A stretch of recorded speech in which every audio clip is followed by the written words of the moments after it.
ಅವನು ಯಾರು? ಆನೆ ಹೊಟ್ಟೆ ನೋಡಿರ್ತಾನಲ್ಲ ಅವನು.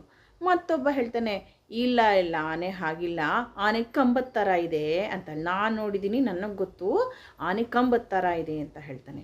ಮತ್ತೊಬ್ಬ ಹೇಳ್ತಾನೆ, ಇಲ್ಲ ಇಲ್ಲ ಇಲ್ಲ ಆನೆ ಒಳ್ಳೆ ಮರದ ತೊಲೆ ಇದ್ದ ಹಾಗಿದೆ ಅಂತ ಹೇಳ್ತಾನೆ. ಮತ್ತೊಬ್ಬ ಹೇಳ್ತಾನೆ, ನೀವೆಲ್ಲ ಸರಿ ಇಲ್ಲ ಸರಿ ಹೇಳ್ತಾ ಇಲ್ಲ ನೀವು, ನಾನು ಹೇಳ್ತೀನಿ ಕೇಳಿ, ಆನೆ ಮೊರದ ಥರ ಇದೆ ಅಂತ ಹೇಳ್ತಾನೆ.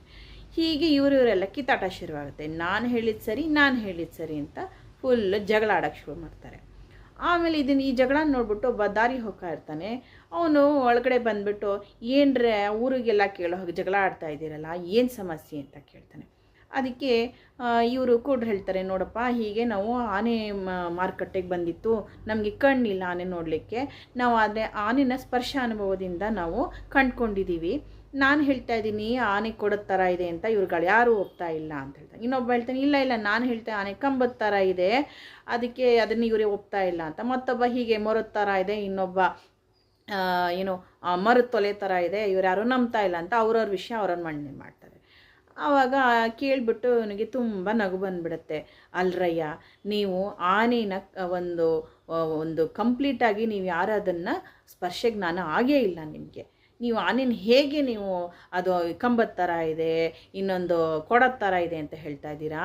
ನೀವೆಲ್ಲ ಆನೆಯ ದೇಹದ ಒಂದೊಂದು ಭಾಗವನ್ನು ನೋಡಿಕೊಂಡು ಆ ಸ್ಪರ್ಶ ಅನುಭವದಿಂದ ನೀವು ಆನೆ ಹೀಗಿದೆ ಅಂತ ಹೇಳ್ತಾ ಇದ್ದೀರಾ. ಆನೆ ಹಾಗಿಲ್ಲ.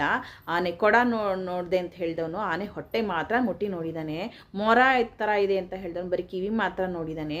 ಆನೆ ಕಂಬದ ಥರ ಇದೆ ಅಂತ ಹೇಳಿದ್ರೆ ಬರೀ ಕಾಲು ಮಾತ್ರ ನೋಡಿದ್ದಾನೆ, ಅಂದರೆ ಆ ಸ್ಪರ್ಶ ಜ್ಞಾನ ಮಾಡ್ಕೊಂಡಿದ್ದಾನೆ. ಮತ್ತೊಬ್ಬ ಯಾರು ಮರದ ತೊಲೆ ಥರ ಇದೆ ಅಂತ ಅವನು ಬರೀ ಸೊಂಡ್ಲು ಮಾತ್ರ ಹಿಡ್ಕೊಂಡು ಸ್ಪರ್ಶ ಜ್ಞಾನ ಮಾಡ್ಕೊಂಡಿದ್ದಾನೆ. ಹೀಗಲ್ಲ, ಆನೆ ಇನ್ನೂ ಬಹಳ ದೊಡ್ಡದು.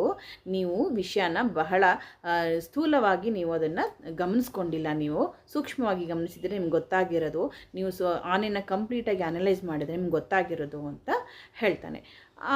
ಈ ವಿಷಯನ ಹೇಳ್ತಾರೆ ಪರಮಹಂಸರು. ಆಮೇಲೆ ಈ ಕಥೆಯ ಸಂದೇಶ ಏನು ಅಂತ ಸಹ ಹೇಳ್ತಾರೆ. ನೋಡಿ, ಜನರು ಎಲ್ಲರೂ ಬೇರೆ ಬೇರೆ ಧರ್ಮದಲ್ಲಿರ್ತಾರೆ. ಅವರವರ ಧರ್ಮದ ದೇವರನ್ನೇ ಅವರು ನಮ್ಮ ದೇವರು ಹೀಗಿದ್ದಾನೆ ಅಂತ ಒಬ್ರು ಹೇಳ್ತಾರೆ, ಇನ್ನೊಬ್ರು ಇಲ್ಲ ಇಲ್ಲ ದೇವರು ಹಾಗಲ್ಲ ಹೀಗಿದ್ದಾರೆ ಅಂತ ಹೇಳ್ತಾರೆ.